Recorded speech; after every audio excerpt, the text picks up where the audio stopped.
로마서 15장 1절에서 13절. 믿음이 강한 우리는 마땅히 믿음이 약한 자의 약점을 담당하고 자기를 기쁘게 하지 아니할 것이라. 오늘 1절부터 13절 말씀은 사실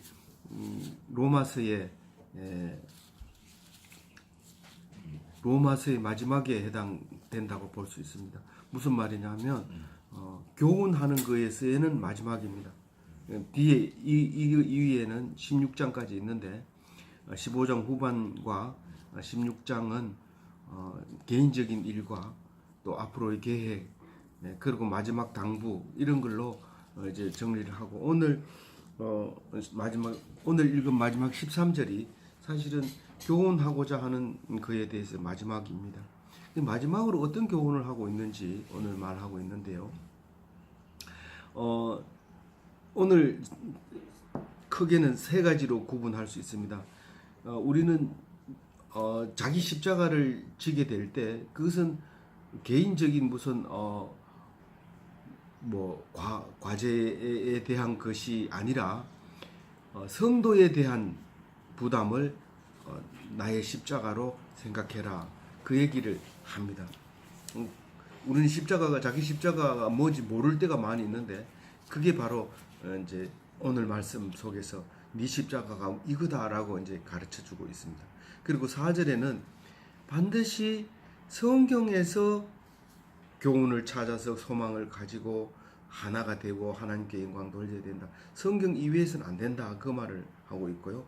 7절부터 끝에까지는 성도들이 서로 사랑해라.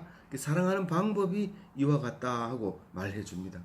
그러니까 내 개인적으로 해야 될 거, 내가 성도들과 해야 될 거, 내가 성도들에게 해야 될 거, 내가 사랑해야 될 거, 이런 식으로 오늘 마지막으로 당부하고 있습니다.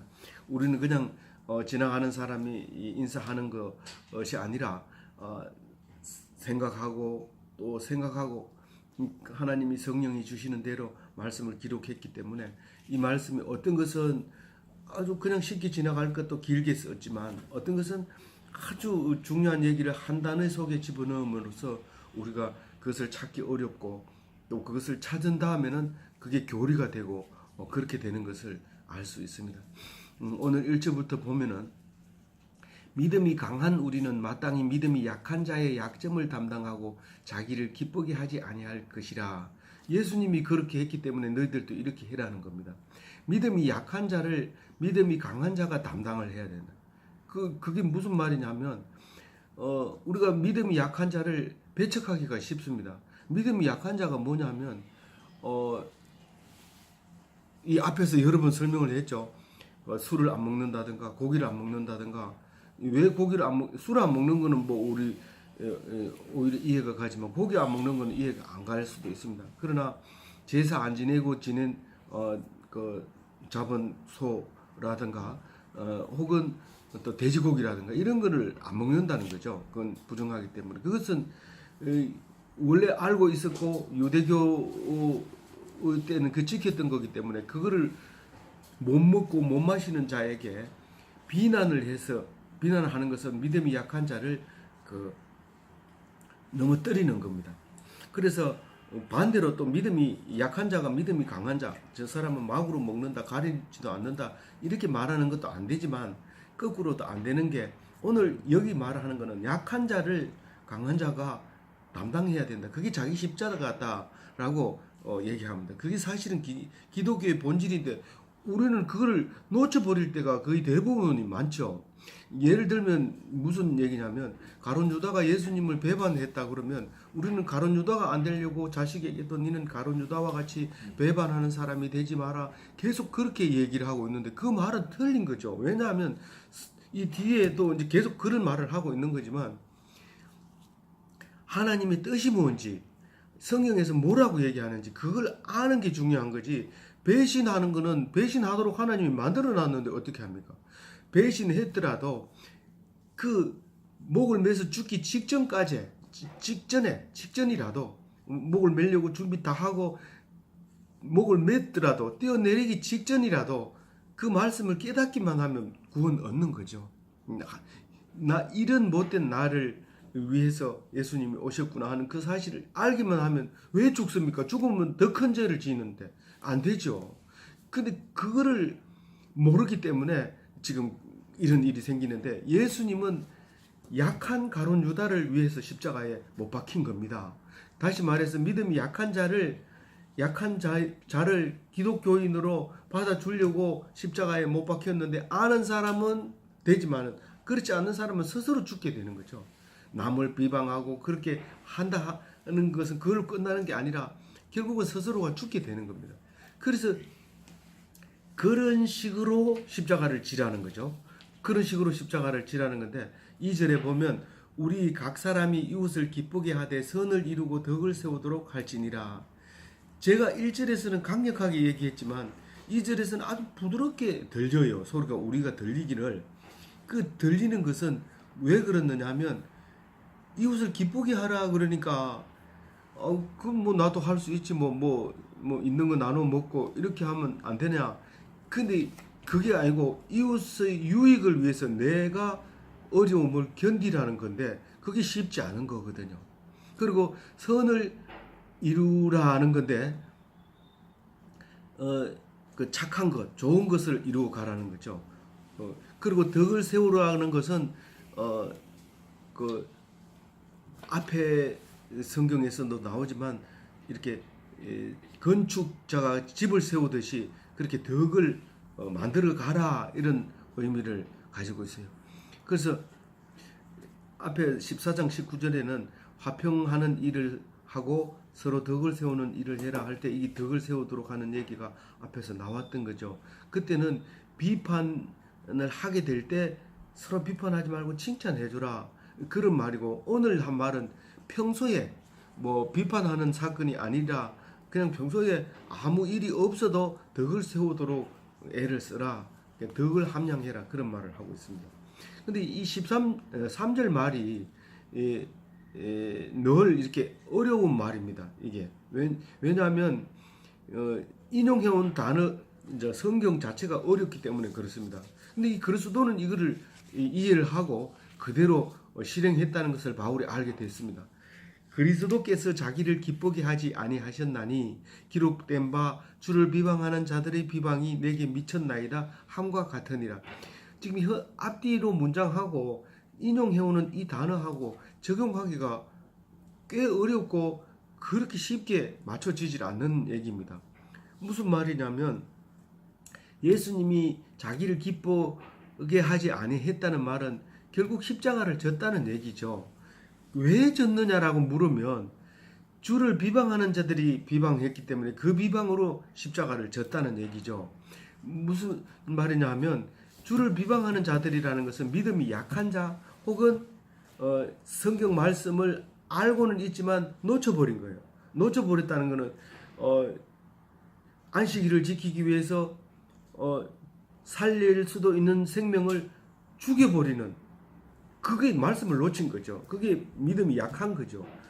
그런 사람들이 자기를, 그러니까 믿음이 강한 예수 그리스도를 비방함으로써 십자가에 매달리게 됐다는 얘기를 사도 바울은 3절과 같이 얘기를 하고 있는 겁니다. 그런데 이 성경 말씀을 인용한 게 가장 잘 만들어진 게 요한복음에서 말하고 있는데요. 요한복음에서는 예수님이 세례를 받고 40일 금식을 하고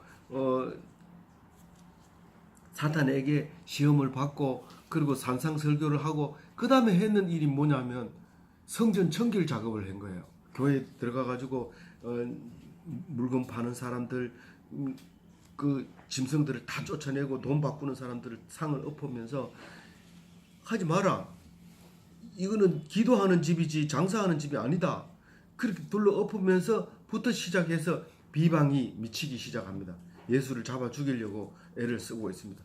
이 제사장들이 그 장사로 먹고 사는데 장사를 못하게 하면 그거는 반드시 죽일 타겟이 되는 거죠. 그렇게 이제 할 때 이 시편 69편 9절 말씀을 인용해 옵니다. 그런데 주를 성기는 열심히 나를 삼켰도다. 제자들이 어이구 저렇게 열심히 하면 죽는데 위험한데 이렇게 생각하고 성경에도 주를 열심히 섬기다가 죽은 사람 있지 않냐? 저 고통당한 사람 있지 않냐? 그게 누군데? 다윗이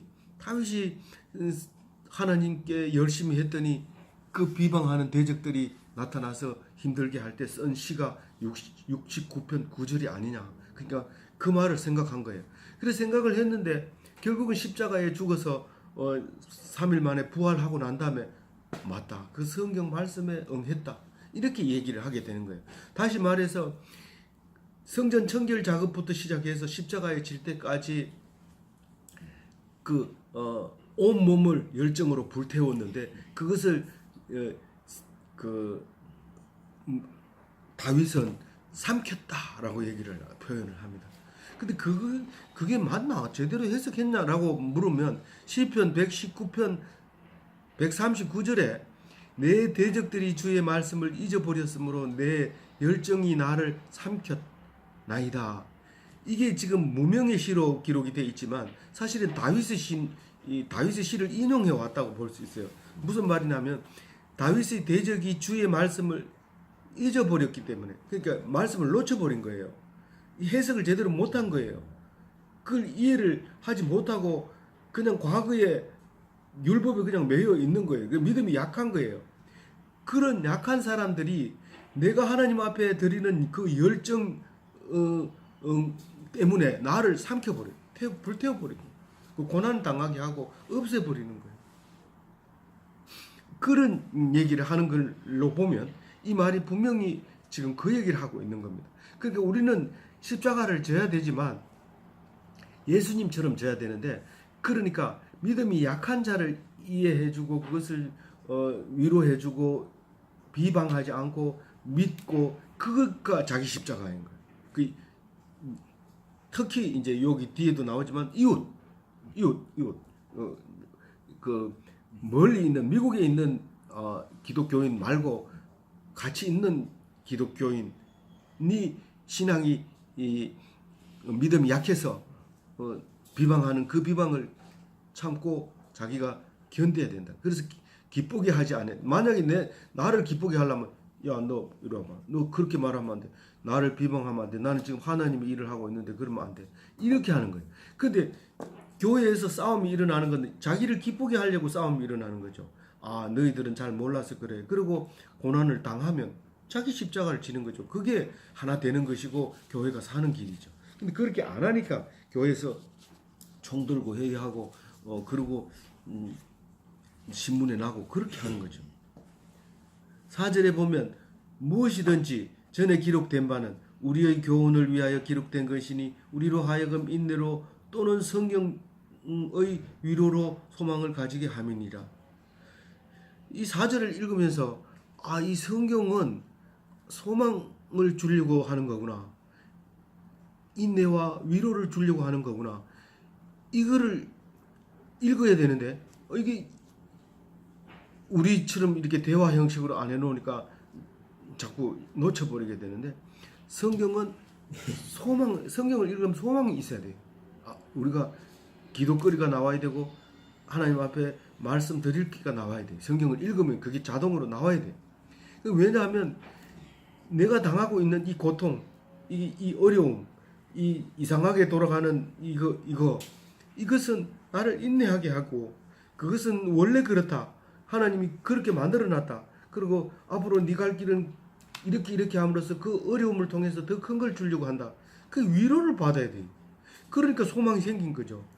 인내와 위로와 소망, 이 단어 세 가지를 성경에서 찾아라. 그리고 4절에 말하고 있는 거고요. 5절에는요. 이제 인내와 위로의 하나님이 너희로 그리스도 예수를 본받아 서로 뜻이 같게 하여 주사. 하나가 되게 해주는 거예요. 그러니까 성경을 통해서 예수님을 통해서 하나가 되게 해주시는 거죠. 그 하나님이 인내와 위로의 하나님. 앞에 지금 4절하고 연결이 안 될까봐 인내와 위로를 연결해 주는 거죠. 인내와 성경에서 나오는 인내와 위로로 그리스도를 본받아 서로 뜻을 갖게 하여 주세요. 우리는 하나다. 우리 조직은 하나다. 우리 구성원은 다 한 뜻으로 살아야 된다. 그렇게 말하지만 지 각각으로 자기 이득을 취해서 싸우는 단체가 거의 대부분 그렇게 돼 있죠. 그러나 오직 하나로 이어지는 것은 예수 그리스도로 하나 되는 그 외에는 되는 것이 없습니다. 다른 어떤 단체도 이권이 달려 있는 것이지 예수 그리스도로 말미암아 헌신적으로 하나 되는 진짜 하나 되는 그런 것은 있을 수 없습니다. 그래서 여기서 인내와 위로의 하나님이라는 말을 씁니다. 유별나게 로마서에서 위로와 인내의 하나님, 또 뒤에 소망의 하나님, 평강의 하나님 이렇게 불러주는 하나님의 호칭에 대해서 쓰고 있는, 다른 데는 잘 이렇게 안 쓰는데 여기서는 그렇게 쓰고 있습니다. 그러면 6절에 보면 한 마음으로 한 입으로 하나님 곧 우리 주 예수 그리스도의 아버지께 영광을 돌리려 하노라. 우리 아버지는 나의 아버지는 안 됩니까? 우리의 아버지는 안 됩니까? 그리스도의 아버지입니까? 이게 우리의 아버지지만 이 말을 할 때는 예수 그리스도의 아버지라고 들으라 라는 거죠. 한 마음과 한 입으로 영광을 돌리기 위해서 무슨 일을 해도 하나님께 영광, 그렇게 하니까 우리는 전부 하나가 되잖아요. 목적이 하나이기 때문에. 그러다가 싸우다가도 하나님께 영광 그러면 안 싸우게 되죠.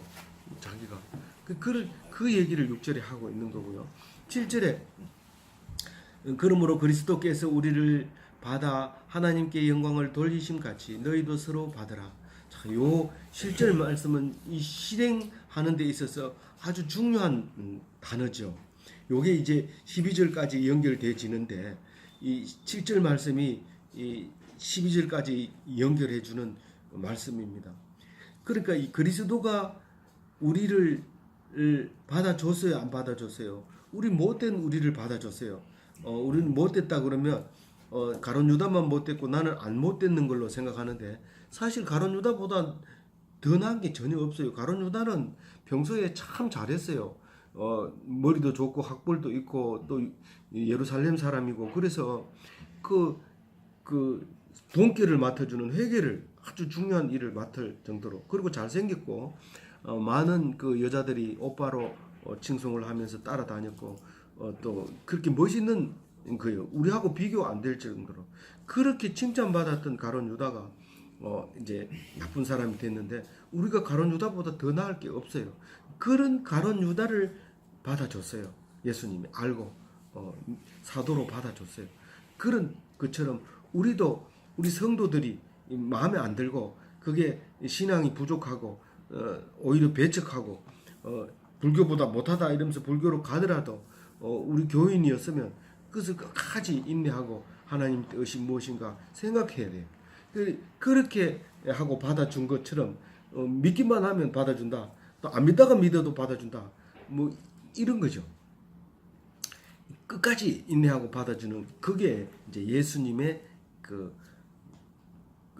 우리를 받아주는 건데, 그는 하나님께 영광을 돌리기 위해서 받아주는 거죠. 근데 너희들도 그렇게 하라는 거예요. 아주 못된 사람도 받아주고 하나님께 영광 돌려라. 그게 하나가 되는 길이다. 그렇게 얘기하는 겁니다. 이게 8절에 보면 이제 이렇게 얘기합니다. 내가 말하노니 그리스도께서 하나님의 진실하심을 위하여 할례의 추종자가 되셨으니 이는 조상에게 주신 약속을 견고하게 하시고. 이게 무슨 말이냐면 우리가 교회 다니면서 주일날 빠져도 돼. 성경에는 거기에 매이지 말라고 해서 그리고 율법에서 시키는 거 안 해요. 안 해. 하라는 거예요, 안 하라는 거예요. 8절에 지키라는 거예요. 예수님이 지켰다. 끝까지 지켰다. 할례도 받고 또 그 의식을 다 치르고 그리고 유대인으로서 자랐고 그리고 십자가에 죽었다. 너희들도 그렇게 해라는 거예요. 율법을 지키라는 거예요. 법을 안 지키면 안 된다는 거죠. 그렇지만 만약에 부득이하게 못 지켰다면 그건 믿음으로 하나님께서 갚아주신다는 그 얘기를 하고 있는 거예요. 9절에요. 이방인들도 그 긍휼하심으로 말미암아 하나님께 영광을 돌리게 하려 하심이라. 이방인은 할례 안 받아도 된다면서 우리 안 할래.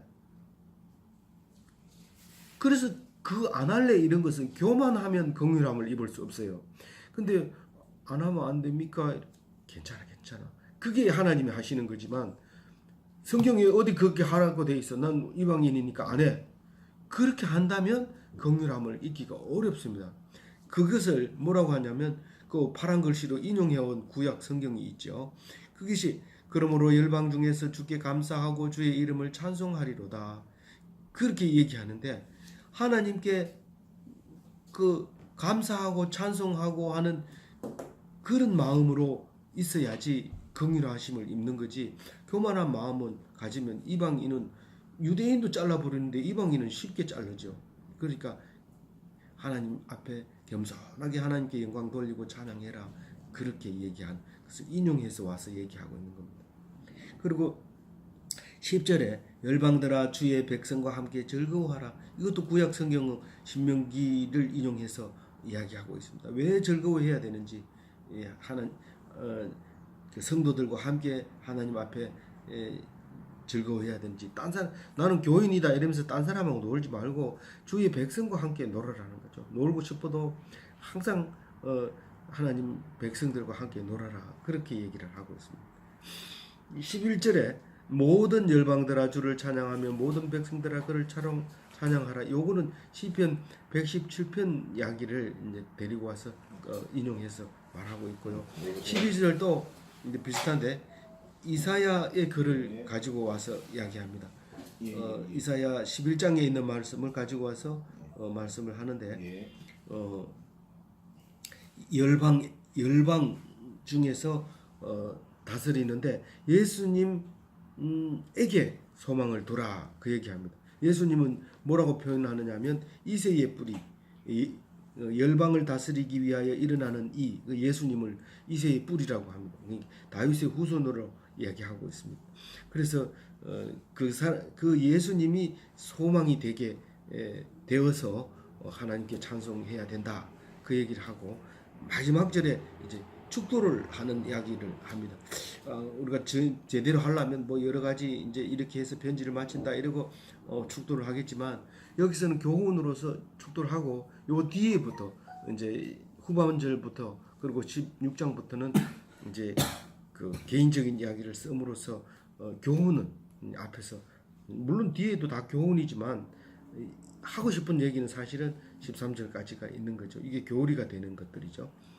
같이 읽어볼게요. 13절 소망의 하나님이 이 모든 기쁨과 평강을 믿음 안에서 너희에게 충만하게 하사 성령의 능력으로 소망이 넘치게 하시기를 원하노라.